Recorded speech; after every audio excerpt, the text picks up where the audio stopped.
예, 한인성서연구소 수석연구원이신 주원준 박사님을 소개하겠습니다. 큰 박수로 맞이해 주십시오.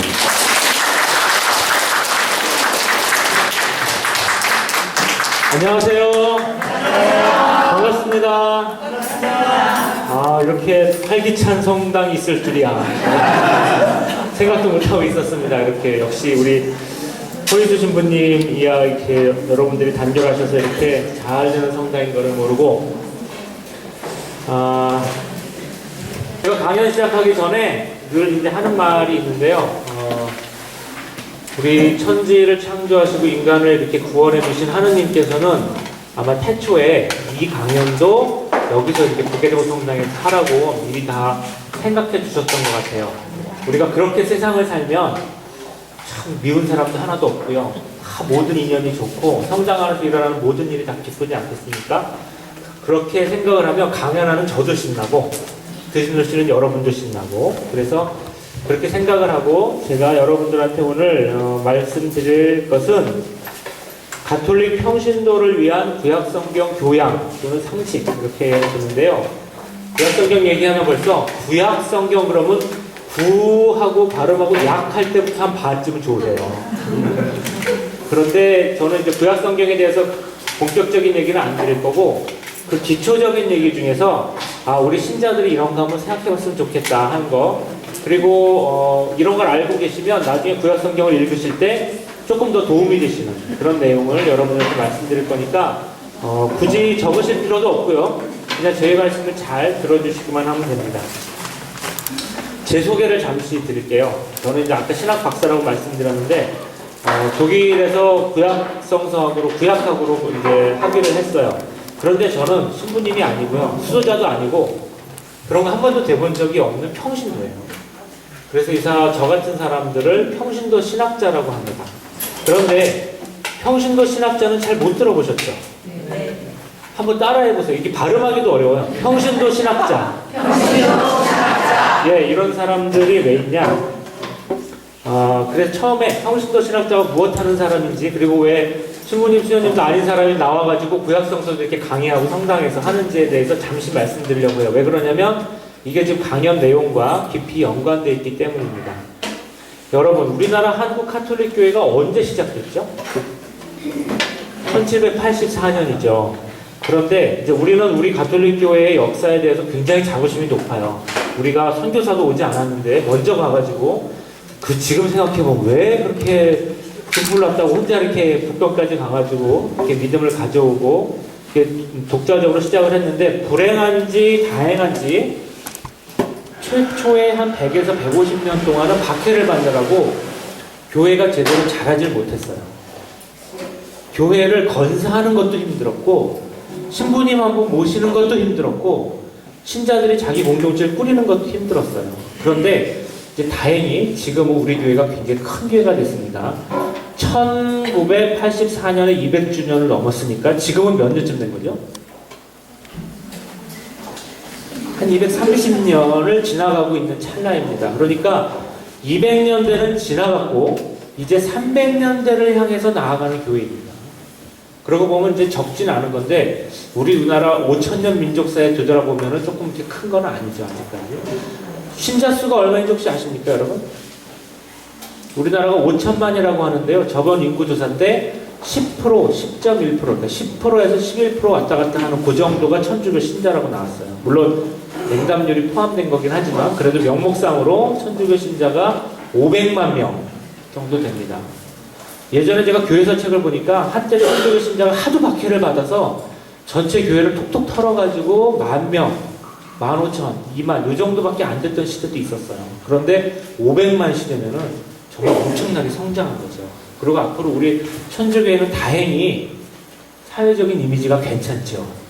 옆 동네보다 좀 굉장히 좋아요. 그래서 그건 정말 감사한 일이고, 우리가 그런 이미지를 계속 가꾸도록 평신도들이나 신부님, 스님 다 노력을 하고 있는 중이죠. 그래서 천주교회가 커지면서 나오는 현상 중에 하나가 뭐냐면, 교회를 신부님하고 수녀님하고 예전처럼 다 이끌어 나기가 조금 힘들어졌어요. 교회가 크기도 커지고, 여러분 본당도 보시면 아시겠지만 평신도들이 더 열심히 하지 않고서는 교회를 이끌어 나갈 수가 없어요. 지금 평신도들이 더 많이 봉사해야 되고 더 많이 힘을 써야 돼요. 그런데 그런 와중에서 평신도 신학자라는 직업이 생겨요. 신부님들하고 수녀님들하고 다 채울 수가 없는 것이죠. 잠시만요. 이거는 여기를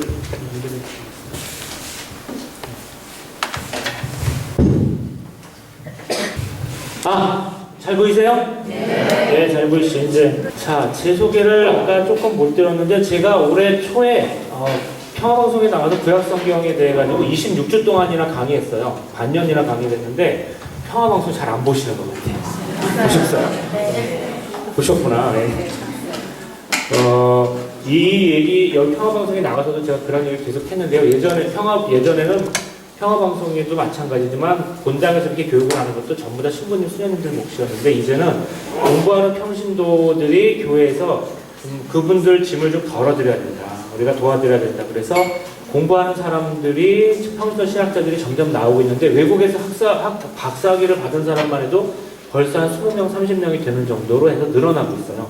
제가 20년 전에 이 길을 가야 되겠다라고 저희 집안도 이제 부교 집안인데 성소는 없는 것 같고 이 길은 좀 괜찮은 것 같다 했는데 그때 서강대학교 다닐 때 저희 신부님들이 거기 교수 신부님들이 앞으로 우리 교회도 외국처럼 될 수가 있다.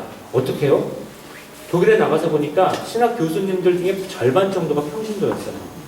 거기 물론 신부님이 모자란 것도 있지만 그래서 이런 길이 있구나. 우리 교회가 커지면 학문으로서 우리 신학을 할 수도 있구나.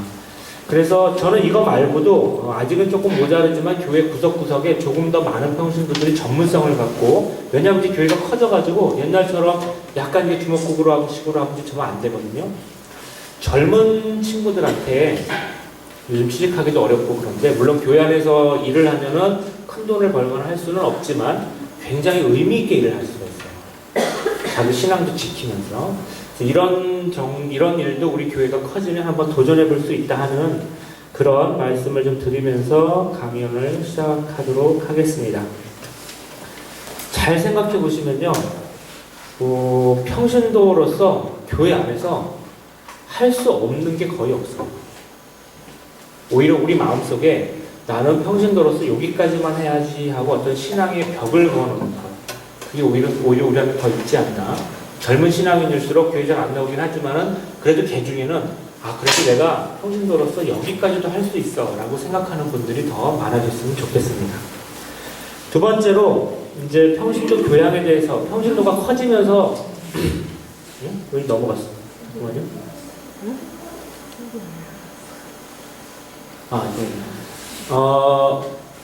우리나라가 5,000년 역사 중에서 유교가 들어온 지가 고려 때부터 따지면 거의 한 1,000년이 됩니다. 그리고 그 이전에 불교는 더 역사가 깊고요. 그래서 유교적인 교양이라고 할 수 있는 게 뿌리 깊이 내렸어요. 불교적인 교양이라고 할 수 있는 것도 뿌리 깊이 내렸어요. 그런데 가톨릭 교양이라고 할 수 있는 건 이제 시작인 것 같아요. 왜 그러냐면 그동안 너무 박해를 받는 동안 우리가 제대로 뿌리 내릴 기회가 없었고 전체적으로 봐도 역사가 너무 짧기 때문이죠. 유교적 교양이라고 그러면요, 예를 들어서 경전을 얘기 들어보면 유교의 경전은 여러분 잘 아시다시피 사서삼경이죠. 웅자맹자하는 건데 우리나라는 얼마나 훌륭한 철두철미한 유교 국가였냐면 저 시골에 가도요, 그 사서삼경 그 어려운 한자를 턱 놓고 읽으시는 그 할아버지들이 그래도 마을에 한두 분씩 계셨어요. 그리고 그게 이게 어떤 뜻이고 이건 어떤 뜻이고 그 자리에서 풀이까지 해주시고 이런 아주 뿌리 깊게 유교적인 교양이 훌륭하신 분들이 많이 계셨어요. 불교도 마찬가지예요. 어떤 조그만 남자가도 그런 거 굉장히 잘 아시는 스님 같은 분이 계셨는데 가톨릭 신자 중에 구약성경이나 신약성경 그리스말 원본이나 히브리말 원본을 보고 읽을 수 있는 사람은 거의 없어요. 아직까지 우리는 그 뿌리가 그렇게 우리 민족에 많이 내리지를 못했어요. 어떻게 보면 이거는 은총의 시간이기도 합니다. 우리가 지금부터라도 열심히 하면은 뿌리가 내릴 수 있거든요. 그 전까지는 뿌리가 내리기 힘들었어요. 역사도 짧았지만 너무 심한 박해 때는 우리 몸 건사하기도 힘들었거든요. 교회를 건사하기도. 신부님 한 분도 모시기 힘들었지만 이제는 이렇게 교회 크기가 커지고 사회에서 이렇게 인정받는 교회가 되면 신자들 한 명 한 명이 우리가 신앙서도 알아야 되겠지만 적어도 가톨릭 신자로서 우리가 사회적인 것은 어떻게 생각해야 될까? 우리가 우리 문화에 대해서는 어떤 눈을 가져야 될까? 우리가 우리 생태계에 대해서는 어떤 눈을 가져야 될까? 우리 성서는 성서 말고 어떤 교양으로 알아야 될 건 또 무엇일까? 이렇게 폭넓게 아는 게 중요해요. 그래서 점차 우리 민족이 신앙을 받아들인 지 얼마 안 됐지만 조금 더 하느님 밑에 더 가까이 갈 수 있도록 우리 민족과 어떻게 보면 우리 복음과 더 잘 사귈 수 있도록 우리가 열심히 좀 해야 될 필요가 있습니다.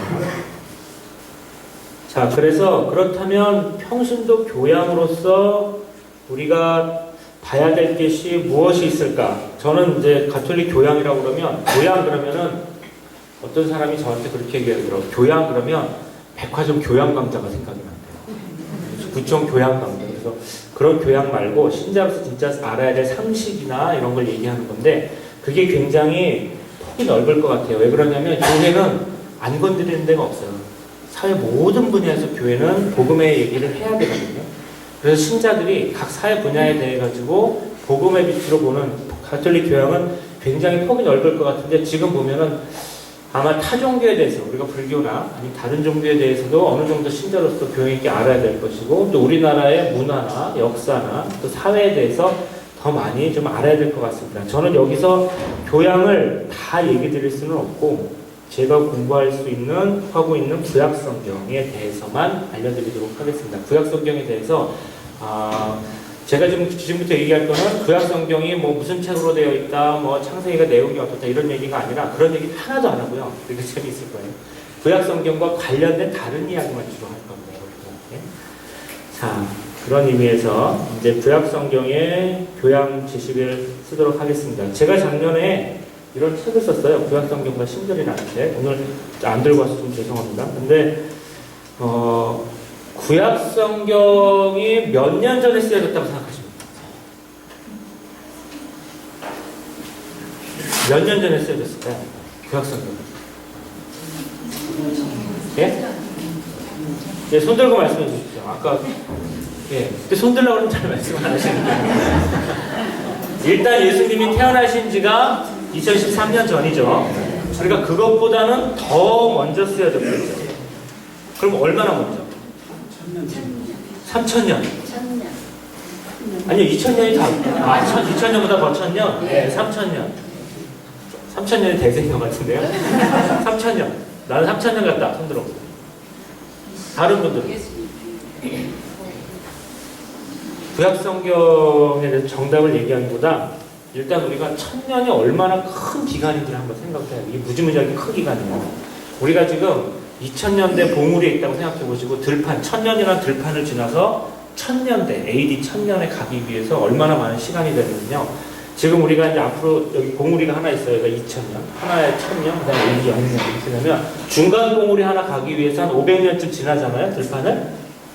그럼 그때 한글이 창제가 됐어요. 1400년 되니까. 그러니까 그 이전에 우리 조상들은 한글 없이 사는 거예요. 아마 우리가 그 시대에 가면 한자도 못 읽을 거예요. 그렇죠? 고려가 건국한 게 937년인가 그래요. 그러니까 거의 1000년이거든요. 거의 조선시대 전으로 흘러가야 되는 거예요. 거기서 1000년을 더 가면요. 아마 그 우리 조상들하고 우리는 생긴 것도 다르고 몸도 다르고 할 거예요. 2000년 전에는 엄청 큰 나라예요. 중국의 진나라, 한나라 이런 시대가 BC 200년밖에 안 되거든요. 우리가 중국 역사 시작이라고 하는데 예수님은 그 당시 분이에요. 그 당시 분의 말씀은 거의 우리가 알아들을 수도 없는데 지금도 우리가 복음을 보고 그렇게 감동을 받는 거 보면 예수님이 대단한 분이었어요. 지금까지 2000년 내내 그렇게 해주고 계십니다. 거기에서 300년을 더 올라가가지고 AD, BC 300년 정도에 알렉산더라는 사람이 그리스에서 나와가지고 그 이스라엘과 메소포타미아, 이집트를 다 정복을 해서 이제 그리스어를 뿌려요. 그리스어라는 헬레니즘 시대 문화를 뿌리는데 그때가 구약 성경의 거의 마지막으로 쓰여지던 시기예요. 끝이라고요. 끝. 시작이 아니라. 그럼 그 시작은 언제냐? 이집트에서 히브리 백성들이 탈출한 게 학자들마다 다른데 BC 15세기라고 말하는 분도 있고 14세기라고 말하는 분도 있고 17세기, 19세기라고 말하는 분도 있거든요. 거기서 1000년을 더 올라가고 잘하면 거기서 500년을 더 올라가고 무지하게 오래된 거예요. 그 사회에서 쓰던 말이나 생각은 굉장히 달랐어요. 여러분이 우리가 지금 생각하는 건 굉장히 다른 세계에서 나왔어요. 그리고 신약 성경은 어느 날 한순간에 빵 하고 세상에 나온 책이에요. 왜냐면 예수님이 여러분 알다시피 3년간 공생을 지냈잖아요. 그러면서 제자들이 예수님하고 같이 부활을 체험하고 조금 있다가 많이 또 순교하셨죠. 그래서 한 100년, 200년 사이에 다 나온 책이에요. 그런데 구약 성경은 여러분 생각해 보세요. 다윗이 나왔을 때는 솔로몬이라는 사람이 없었죠. 아들이니까. 그러니까 다윗이 갖고 있던 성경은 지금 성경보다 굉장히 작았을 거예요. 그 뒤에 역사가 하나도 안 쓰였을 거 아니에요. 솔로몬이 가지고 있던 성경에는 아빠 다윗 얘기까지 쓰여 있었겠죠. 그렇죠? 그 다음에 임금들도 마찬가지예요. 시편 같은 것도 굉장히 작았고, 그래서 구약 성경은 BC 12세기부터 천천히 이스라엘의 역사를 따라가지고 역사서 한 권 나오고 시편 한 권 나오고 뒤에서 묶어지고 해가지고 천천히 자라난 책이에요. 이거를 전문용어로 구약 성경은 한 편 이렇게 자라났다고 봐요. 그리고 그 자라날 때마다 예를 들어서 다윗 이야기가 쓰여지고 솔로몬 이야기 쓰여지고 그 뒤에 하나하나 이야기가 쓰여질 때마다 성령이 강도하셨다 이렇게 보는 거죠. 그래서 이스라엘 역사 1000년 이상 역사 동안 하느님이 계속 같이 하시면서 나온 책이 구약 성경이에요. 그래서 저는 전공이 구약 성경의 히브리어 전공인데 우리나라 옛날에 그 왜 삼국유사 이런 책을 보면은 뭐 처음에 삼국유사 때 한국말하고 고려시대 한국말하고 조선시대 한국말이 다르잖아요. 구약 성경이 그래요. 창세기의 히브리어하고 맨 뒤에 나온 마카베오의 그 글하고는 완전히 달라요. 마카베오는 아예 히브리서로 되어 있고 그렇게 언어도 완전히 바뀌어지는 그런 책이에요. 구약 성경은 굉장히 오랜 시간 동안 아주 천천히 나온 책입니다.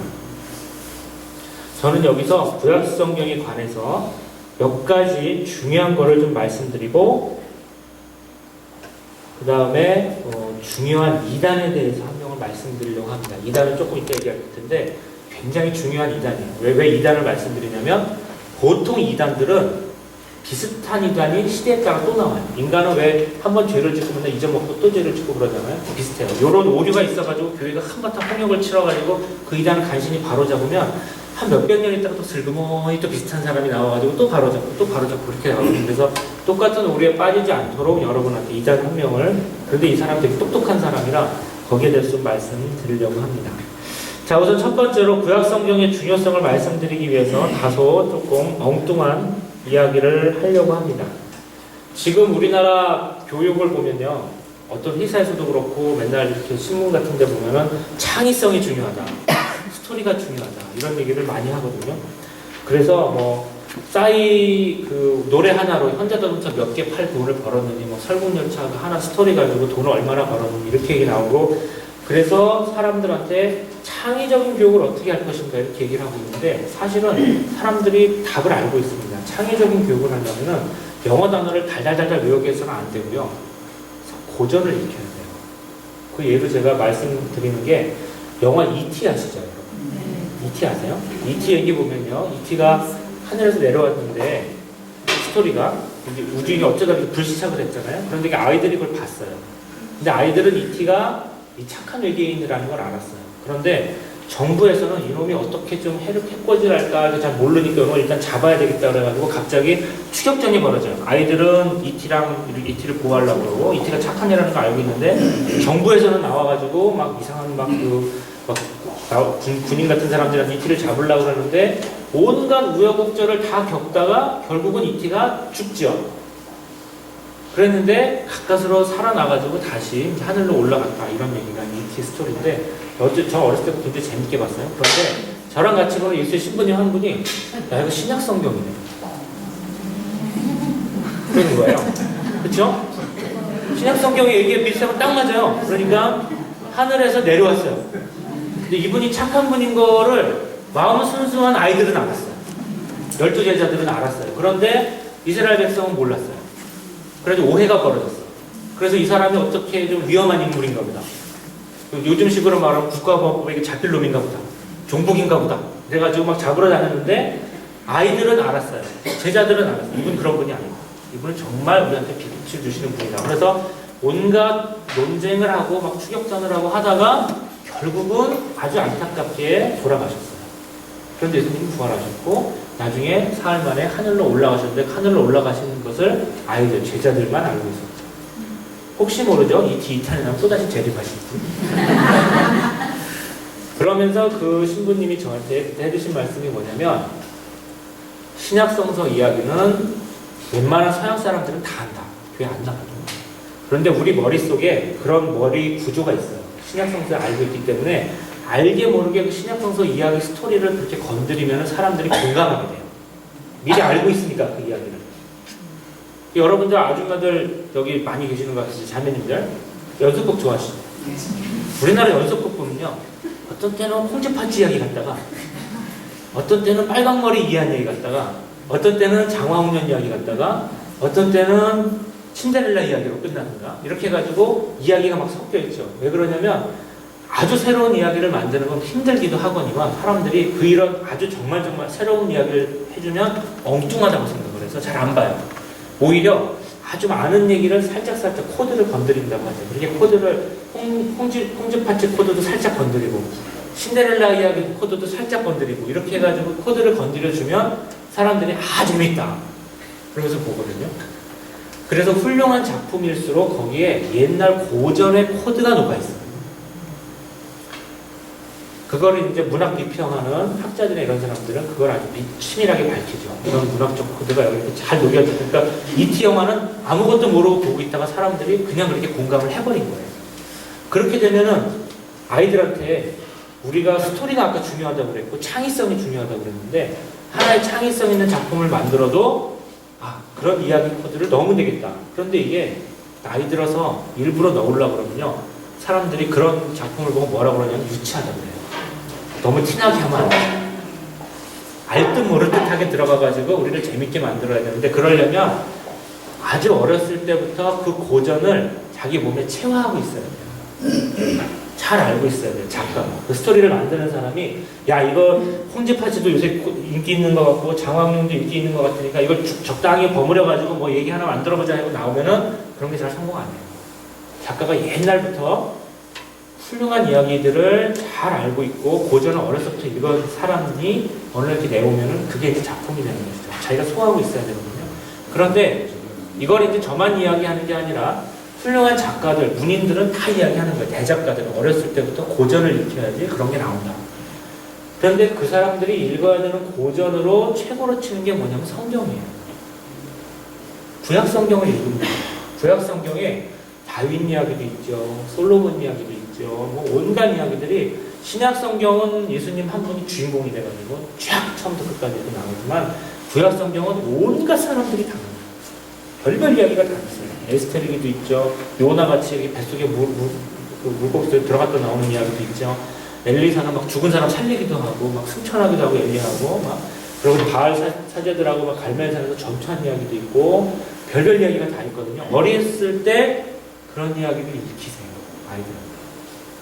자연스럽게 익히면은 그 아이들이 지금은 효과가 안 나오지만 나중에 그 아이들이 커가지고 정말 창의성이 필요할 때 그 이야기를 할 수 있어요.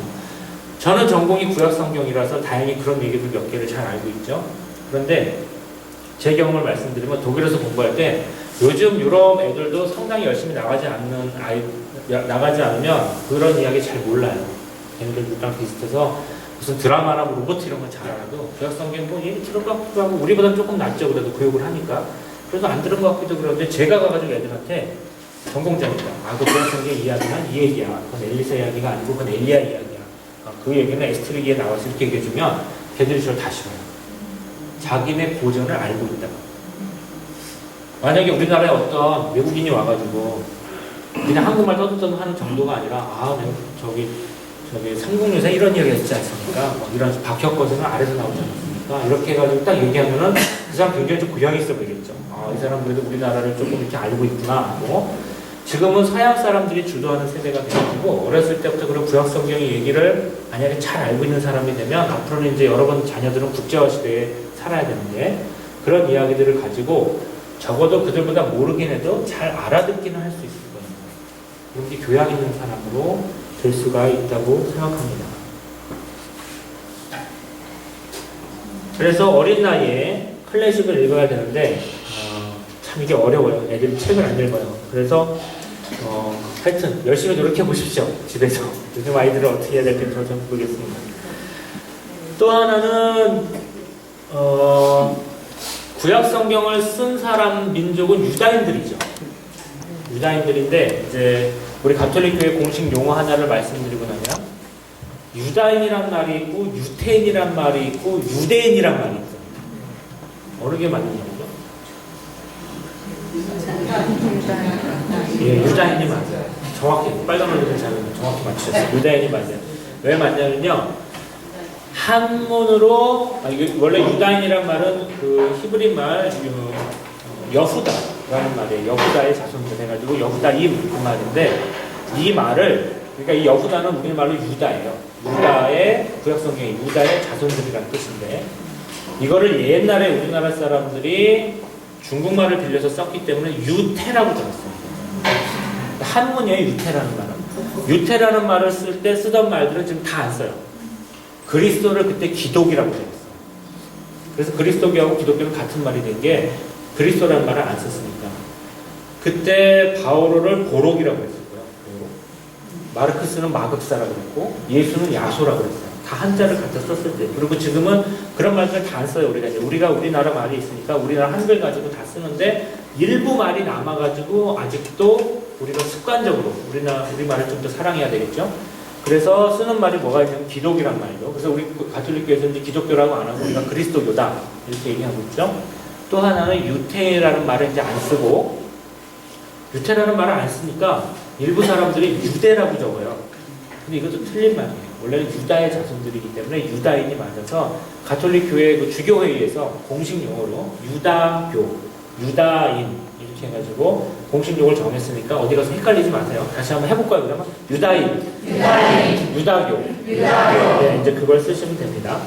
제가 유다교에 대해 가지고 이제 구약 성경을 하니까 조금 강의를 하고 그러면은 우리나라에 유다교에 관한 책이 뭐 있을까 해가지고 서점에 가보면 맨날 나와 있는 책이 뭐냐면 자식 교육법. 유다인들은 어떻게 해가지고 똑똑한 아이들을 만들었나. 그래서 그중에 그런 것도 보면은 거기 내용이 거의 다 같은데 탈무드에서 몇 구절을 가져와갖고 이래서 아이들을 이렇게 교육시켰다라는 얘기가 거의 다죠. 그러고 이제 그런 책을 보면 스티븐 스필버그도 유다인이고 누구도 유다인이고 누구도 유다인이고 노벨상을 몇 명을 탔고 뭐 이런 얘기들이 쭉 나와요. 그런데 저는 그들이 이제 대단하다고 생각하는 건 다른 편에서 그런 책이 잘 안 나오는 이야기인데 3,000년 전, 4,000년 전의 말을 지금도 하는 민족이 딱 두 민족 있어요. 이 세상에서. 하나는 유다인이에요. 구약성경 히브리어를 죽어있던 말을 다시 살려서 지금 써요. 또 하나는 어느 민족인지 아세요? 우리 바로 옆에 있는 나라인데 중국이에요. 공자하고 맹자가 썼던 그 한문을 그대로 읽어요. 두 민족이. 우리는요, 여러분 학교 다닐 때 배우셨을 거예요. 3.1운동 선언문 있잖아요. 기미, 5등은 자야, 그거 몰라요. 100년도 안 됐는데, 아니 100년 됐구나 이제. 100년 조금 지났는데 그거 못 읽어요. 독립신문 가끔 나오잖아요. 독립신문 이렇게 나온 거. 그거 못 읽어요. 무슨 말인지. 17세기에 나온 춘향전 원본 갖다 놓으면 읽을 사람은 국문학 교수들밖에 없어요. 우리는 그렇게 300~400년 전에 글을 읽기가 어려워요. 그리고 이게 사실은 지구상에서 보면 전반적으로 그게 정상이에요. 영국 사람들도 셰익스피어를 그대로 읽는 애들은 없어요. 독일도 괴테를 그대로 읽을 수 있는 애들은 많이 없어요. 말이 많이 바뀌는 게 정상인데 중국은 유리한 게 발음은 달라졌어도 한문이 뜻글자이기 때문에 읽을 수가 있는 거죠. 그 장점이에요. 그래서 3,000년 전 조상들이 어떤 지혜를 남겼는지 번역할 필요 없이 읽어요. 이거 굉장한 강점이에요. 지혜를 받기 때문에. 그런데 유다인들의 글은 알파벳이에요. 우리하고 똑같이 소리 글자예요. 영어나 독일어처럼. 그런데 그 소리 글자인데도 지금 읽어요. 이런 면에서 유다인들이 조금 대단한 민족이죠.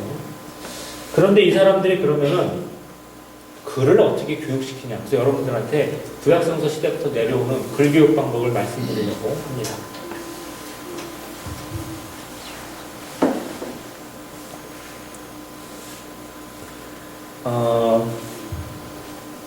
우선 학교에 들어가잖아요. 학교에 딱 들어갈 나이가 되면 유다인 엄마들이 모든 집에서 옛날부터 내려오는 풍습이에요. 왜냐하면 유다교 랍비가 이거는 유다인 가정에서 꼭 해라라고 한 건데 과자를 하나 구워줘요. 근데 이 과자가 굉장히 달아요. 그리고 그 과자를 유다인 아이들은 굉장히 좋아해요. 아이들은 단 거 좋아하니까. 무조건. 그래서 단 과자를 좋아하는데 단 과자를 구워주고 눈앞에서 못 먹게 해요. 그럼 아이들이 엄마가 좀 모질어야죠. 엄마가 보통 주게 되는데 더 못 먹게 해요. 근데 그 과자를 언제 주냐면은 글 공부 시작할 때 줘요. 근데 그 과자가 어떤 모양으로 되어 있냐면 유타교 알파벳처럼 되어 있어요. 알레프, 베타, ABC가 써있는 과자예요. 그래서 굉장히 단 과자를 주면서 뭐라고 그러냐면은 글은 달다. 아예 몸으로 가르치는 거예요. 글은 달다. 그러니까 평생 그거를 딱 먹어봐서 어렸을 때 글을 처음 배울 때 A라는 과자를 주면서 이건 A다. 그럼 이렇게 안 잊어먹겠죠? 그 과자를 먹으면서. 그러면서 뭐라고 하냐면 글은 달다라고 하죠. 어떻게 좀 지독한 사람들이죠? 아이들은 문자를 발음하면서 유다인들이 먹기 시작하는 과자. 이 과자 이름을 유다인들이 영어로 뭐라고 그러냐면 알레프 베이트 쿠키라고 그러는데 알레프는 영어의 A에 해당하는 말이고 베이트는 영어의 B에 해당하는 말이에요. 그러니까 AB 과자는 거죠. 우리나라 말로 하면은 각야, 격여 과자라고 하면 될 거예요. 한글 과자입니다. 그리고 아이들한테 구약성경의 구절을 한두 구절 외우게 해요. 아주 짧은 구절. 그런데 그때 어떻게 외우게 하냐면 영감들처럼 외워요. 하나, 알라스타스라 이런 식으로 리듬을 타서 외우게 해요. 이게 굉장히 중요한데 여러분 수영을 하면요. 수영을 한번 배운 사람은 한 2년 있다가 수영을 해도 금방 해요. 자전거를 배운 사람은 자전거를 한 5년 있다 안 타도 그만 자전거만 자꾸 타는데 오늘 아침에 읽은 신문을 까먹어요. 그쵸? 방금 전에 성당 오다가 들어왔다가 만나 인사한 사람들은 누구 인사했는지 다 까먹어요. 왜 그러냐? 몸으로 익힌 거는 평생을 가고요. 왜냐면 수영이나 자전거는 내 몸이 알고 있기 때문이에요. 그런데 지금 내가 신문 눈으로 이렇게 힐끗 본 거 있죠? 이거는 다 날아가요. 다 잊어먹어요. 성경을요, 손으로 쓰는 건 굉장히 좋은 거예요. 성경 필사 우리 교회에서 하는 건 굉장히 좋은 방법이에요. 성경 하나하나를 필사하는 것도 좋고요. 리듬에 맞춰서 읽으시는 건 더 좋아요. 이슬람도 그렇게 해요. 지금 쿠란 학교에 가잖아요. 그러면은 이슬람 걔네들도 쿠란을 외우죠, 아이들한테. 쿠란을 앞에다 놓고 나중에 다큐멘터리나 이런 거 한번 올 때 보세요. 랄랄랄랄랄랄 계속 이렇게 해가지고 자기네들이 리듬을 맞춰서 읽어요. 그런데 우리가 옛날에 유교에서 그렇게 했어요. 서당에서 천자문 할 때 하늘 쳤다지 그러죠. 요즘도 한문 공부하시는 분들 제 조카도 그거 하는데 그걸 줄줄줄 다 외워요. 백자까지. 왜냐하면 그 아이들은 아무 뜻도 모르고 그냥 노래로 계속 외우는 거예요. 어렸을 때 머리가 좋으니까 잘 기억하니까 뭐 어렸을 때 다 외우죠. 그렇게 해가지고 유다인 아이들한테 과자를 하나 주면서 하나씩 외우게 하잖아요. 성경 구절을. 평생. 절대 안 해요. 전통적인 공부 방법은 전 세계 어디라도 다 몸으로 리듬 맞춰서 하는 거예요. 몸에 그 글을 익히게 하는 거예요. 우리나라가 아니고 우리 교회 그레고리오 성가도 그런 역할을 해요. 미사 때 여러분들 신부님이 이렇게 미사를 할 때 노래하시는 적 있죠? 그럼 여러분 우리가 노래로 봤잖아요. 옛날에 그걸 왜 했냐면은 옛날에 중세 유럽에서는 문맹이 심했어요. 글 공부하는 사람들이 별로 없었다고. 우리나라도 마찬가지입니다. 그래서 그런 사람들한테 같이 미사를 보려면 어떻게 가르쳐야 되냐면 노래로 가르치는 거예요. 신부님이 너너너너 이렇게 하시면은 그 다음에 이렇게 하십시오 하면 사람들이 뜻도 모르면서 그냥 하는 거죠. 저희 아버지는 2차 바티칸 공의 이전에 부교 집안인데 그 라틴어로 미사 볼 때 라틴어로 미사 보는 거를 청년 시기까지 하셨죠. 그리고 이제 한글 미사 보셨는데 돌아가시기 전에 그걸 여쭤보시면 라틴어로 그 주의기도도 외우실 뻔했어요. 제가 독일에 가가지고 이제 라틴어 시험을 통과했거든요. 그 라틴어 시험을 통과하자마자 아버지한테 한국으로 전화 드려가지고 아버지 주의기도 라틴어로 해보세요. 그랬거든요. 우리 아버지가 노스트라 바스트레스 막 이렇게 막 하세요. 근데 좀 틀리긴 틀리는데도 거의 맞아요. 그래서 어렸을 때 그렇게 리듬으로 이렇게 해 놓으면은 평생을 가는구나 하는 걸 알 수 있죠. 그리고 이거는 유다인들한테는 조금 슬픈 얘기인데 유배를 갔잖아요. 이 사람들.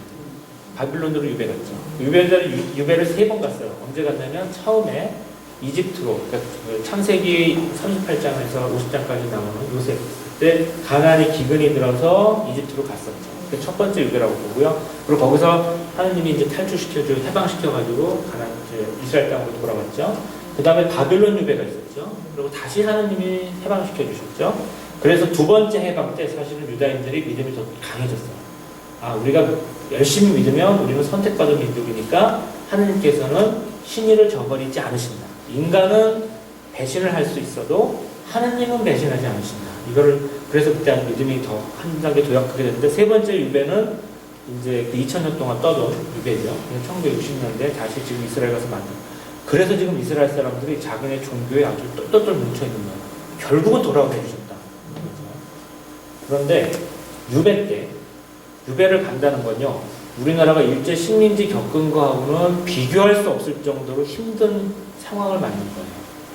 그 사람들한테, 여기 우리나라에 라피가 한 명 와 있어요. 이스라엘에서 파견한 사람. 이츠하크인데, 그 사람하고 같이 나는 얘기해 보면은, 한국은 식민지를 겪었다고 했지만, 그래도 니네 집하고 밭하고, 그 옆에 친척들 다 있었고, 그래도 니네들 말 쓰면서 거기서 살지 않았냐고. 글은 못 쓰게 했지만, 그래도 일상적인 대화로 밥 먹었어요? 뭐 이런 거 다 하고 살지 않았냐고. 전답 다 있고, 많이 수탈당하긴 했어도. 근데 자기네들은 아예 나라하고를 다 뺏기고, 맨몸으로 자기 나라를 떠나야 된다. 그리고 거기서 한 세도 아니고 몇 세대, 우리는 그래도 한 세대잖아요. 35년. 거기는 몇 세대, 몇백 년. 3차 디아스포라는 2000년을 걸쳐가지고, 거기서 자기네들이 자기네 정체성을 지키기 위해 가지고 성경을 잃어버리지 않으려고, 탈무드를 잃어버리지 않으려고 무지 애를 썼는데, 성경을 안 잃어버리면 가장 좋은 방법이 어디 있는지 아십니까? 몸에 넣어. 어렸을 때 아이들 몸에 넣어.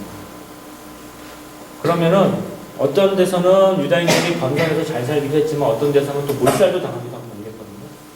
그때 그걸 살 수 있는 힘이 되었다. 그래서 어렸을 때 지금도 유다인 아이들 하나하나한테 성경을 몸으로 넣거든요. 그래야 자기들이 살 수 있다. 성경을 필사한다는 것은 우리 가톨릭교에서 우리는 그렇게까지 할 건 없고요. 우리를 필사한다는 것은 이런 면에서 굉장히 좋은 방법입니다. 성경을 한 번 한번 쓰시고, 웬만하면은 저는 추천해드리고 싶은 게, 쓰고 난 다음에 크게 한번 읽어보세요. 자기 몸으로도, 손으로도 쓰고, 몸으로도 말로 한번 읽어보고 하면 좋을 것 같아요. 그리고 성경 필사는 또 좋은 점이 하나가, 성경을 필사하면 성경이 한부 늘어나요. 굉장히 좋은 방법이에요. 그리고 자기만의 성경이 생겨요. 성경 필사하시다가 이렇게 빽빽하게 쓰지 마시고 중간에 좀 이렇게 칸을 둬서 중간중간에 자기 영성적인 어떤 노트도 해보시고, 어떤 질문도 써보시고, 아니면 일기를 한번 써보세요. 그러면 그게 바로 유다인들이 말하는 할라카인데, 할라카는 히브리 말로 하느님과 함께 걷다라는 뜻이에요. 자기 인생을 하느님과 함께 살게 되는 것이죠. 자, 그러면 이제 사진을 조금 보여드리겠는데요. 유대인들의 알레프 베이트 쿠키가 어떻게 생겼는지 보시겠습니다. 이건 이제 전형적인 유다인 아기거든요. 귀엽죠? 이 정도 아기예요. 한 4살? 3살 정도 됐을까요? 이 정도 아기죠. 근데 이제 유다인 힙합 머리 모자에 쓰는 거라고, 알레프 베이트 쿠키는 집에서 엄마가 이제 어떻게 만들어주냐에 따라서 다양하게 나오는데, 이게 이제 히브리 글자 하나예요. 이거 지금 노랗고 빨간색 이런 색깔이 엄청나게 단 거예요. 어른들이 먹으면 좀 맛이 없는데 아이들은 이제 좋아하는 거죠. 이렇게 만들어줄 수도 있고, 가게 가면은 이렇게 팔기도 해요. 그래서 엄마가 여기다가 저기 아로하 뭐 이렇게 써놓은 건데, 이제 아이들 이름을 써놓기도 하고, 혹은 이런 식으로 또 제과점에서 왕창 만들어가지고 자기 아이들 이름을 딱딱딱딱 찍어가지고 아이 이름 만들어가지고 쓰기도 해요. 그리고 어떤 집은 이렇게 아예 쿠키로다가 엄청 달아요. 근데 이거를 여기 이제 써보면은 어떤 말을 써놔요. 그러면서 이거를 하나하나 이렇게 애가 읽고 그거를 외우면은 또 상을 하나 주고, 한 상을 두고, 이런 걸 만드는 거죠. 여기 오른쪽에 보면은 가돌 이렇게 썼는데, 더욱 크게 잘 자라라는 그런 희망도 이렇게 써놓습니다. 이거를 이제 집에다 놓고 아이들하고 같이 놀면서 글도 주면서 이렇게 하면서 자연스럽게 글을 배우는 건 참 달고 좋은 일이다. 이런 걸 가르치는 것이죠. 이렇게 해서 나온 책이 우리가 성경을 선 유다인들의 방법이었고, 아까 여기 말씀드렸듯이 유다인 어린이가 성경을 외우는 방법을 언제나 몸을 흔들면서 믿음을 타면서 이렇게 중얼중얼하고, 그 옆에서 보고 있으면 조그만 애들이 하는 게 영감 같아요. 하고 있고, 나라를 잃어도 자기 몸에 새긴 것은 절대 잊어버리지 않죠. 나라를 잃어버리고, 옛날에 유다인들 특유의 복장이나 옷 같은 게 율법에 따라서 입는 게 있는데, 이제 어떤 나쁜 사람들은 그 유다인들한테 그런 것도 못 입게 하고, 막 옷도 다 뺏고, 직도 뺏고, 막 옛날에 그랬거든요. 그런데 그렇게 해도 몸은 빼앗을 수 없다. 몸에 성경을 넣어놓으면 빼앗을 수 없다는 그런 게 있습니다. 그리고 이제 우리가 성경 필사는 구약 성경을 이제 우리가 몸으로 받아들이는 굉장히 좋은 방법이다 하는 것입니다. 여기까지가 이제 첫 번째 주제고요. 두 번째는 구약 성경의 이름에 대해서 얘기를 좀 해보겠습니다.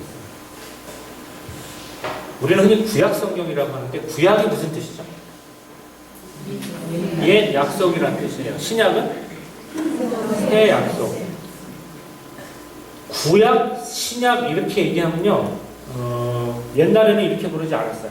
구약, 신약이라고 부르지 않고 처음에 예수님이 돌아가시고 부활하시고 그 다음에 사도들의 시대가 열렸을 때 사도들은 그리고 그 당시 한 2세기까지 구약, 신약이란 말이 나오기 전까지 사도들은 어떻게 불렀냐면은 유다인의 성경과 그리스도인의 성경으로 불렀어요. 예수님 유다인이셨고 그러니까 유다인의 성경은 구약 성경이었고 그 다음에 그리스도인의 성경은 신약 성경이었죠. 새로운 약속, 신약 성경, 신약의 신약, 새로운 약속을 만드신 분은 누구세요? 예수님이죠, 당연히. 그럼 옛 약속은 뭐였어요? 누가 했어요? 하나님 언제? 모세와 어디서? 시나이 산에서 맺은 첫 번째 약속이다 하는 것이죠. 그래서 구약 신약이었는데 참고로 사람들의 말은 시대에 따라서 어감이 바뀌어요. 옛날에는 오래되고 더 전통이 있는 건 더 좋은 것이었어요. 더 경험하고. 근데 요즘은 새 걸 좋아해요, 사람들이. 어감이 바뀌었죠. 그래서 지금 주교회의에서 신교와 구교라는 말을 쓰지 말자고 해요. 신교와 구교 그러면 사람들이 신교를 더 좋아하고 구교는 왠지 좀 밀려나서 옛날 거, 낡은 거 이렇게 사람들이 느낌이 좀 든다는 거예요. 그러니까 구약 성경과 신약 성경을 발음하면은 사람들 머릿속에 어떤 마음이 드냐면요. 구약? 이건 낡은 거야. 신약? 이거 새 거 좋은 거지. 그러니까 구약 성경이라는 말은 조금 구약 성경한테 불편한 말이 되고 있어요. 그래서 이거는 공식 용어로 바꾸자는 제안은 아니라 일단은 신학자들이 독일이나 미국 계통의 굉장히 좀 선진적인 훌륭한 신학자들이 어떤 제안을 하냐면 구약 성경이라는 말을 쓰지 말자. 그 대신 구약 성경이라는 말을 쓰지 말고 첫째 성경이라고 하자. 왜냐하면 첫째 맺으신 거니까. 그럼 더 좋죠. 그럼 구약 성경의 원래 뜻, 하느님이 최초로 주신 약속이고 우리 인간을 가르치기 위해서 더 오랜 시간 동안 가르치신 그런 성경이라는 것이 드러나죠. 근데 이렇게 하면요. 그래? 이게 첫째 성경이야? 그러면 신약 성경은 세컨드잖아요. 세컨드는 어감이 더 안 좋아요. 그렇죠? 그게 무슨 말을 쓰면 좋을까? 그러다가 신약 성경은 세컨드라고 하지 말고 신약이라고 그냥 쓰고 구약 성경만 첫째 성경이라고 하자. 그래서 영어로는 First Testament가 아니라 Primary, 첫째가 좋은 뜻으로 쓰고 신약도 역시 좋은 뜻으로 신약 성경이라고 New Testament라고 쓰자 하는 그런 주장들이 있어요. 이런 주장을 아주 유명한 저명한 구약학자죠. 오토 카이저 교수 뭐 이런 사람들은 아예 나는 이제 구약이란 말을 쓰지 않겠다. 이렇게 하고 첫째 성경이라만 쓰겠다 하고 있고 그 다음에 히브리 사람들도 하리숀이라고 그래가지고 첫째 성경 이런 말을 쓰는 학자들이 한 명씩 늘어나고 있어요. 하지만 이게 아마 공식 용어가 되려면 앞으로 500년, 1000년 더 있어야 되는 거고 여러분들은 이런 면이 있다. 우리가 무의식 중에 습관적으로 구약 신약 이야기하면서 구약 성경을 혹시 낡고 쓸모없는 것으로 생각하는 어떤 경향이 우리한테 있을 수 있어요. 거기에 대해서 여러분들이 그렇지 않다. 구약 성경은 낡은 성경이 아니라 처음을 가르쳐 주신 거고 지금도 여전히 유효한 성경이에요. 그래서 어떤 사람들은 또 이런 제기도 하죠. 구약 성경이야말로 유다교도 갖고 있는 성경이고 물론 똑같이 일치하지는 않지만 그 가톨릭도 갖고 있고 개신교도 갖고 있어. 그래서 커먼 테스타먼트 공동 성경이란 말을 쓰잖아요. 제정하는 사람도 있어요. 이것도 역시 여러분들이 그런 성격이 있다라는 것을 알아주시는 정도로 이런 게 이제 제가 생각하는 구약 성경과 관련된 평신도 교양이에요. 이런 걸 하나하나 알아주시면 좀 더 신앙생활하는데 도움이 될 것 같습니다. 자, 이제부터는 그러면 본격적으로 이단에 대해서 오늘의 본론입니다. 구약 성경을 공부하면은 이 정도 이런 게 있었다는 걸 이제 알아두시면 좋은데요.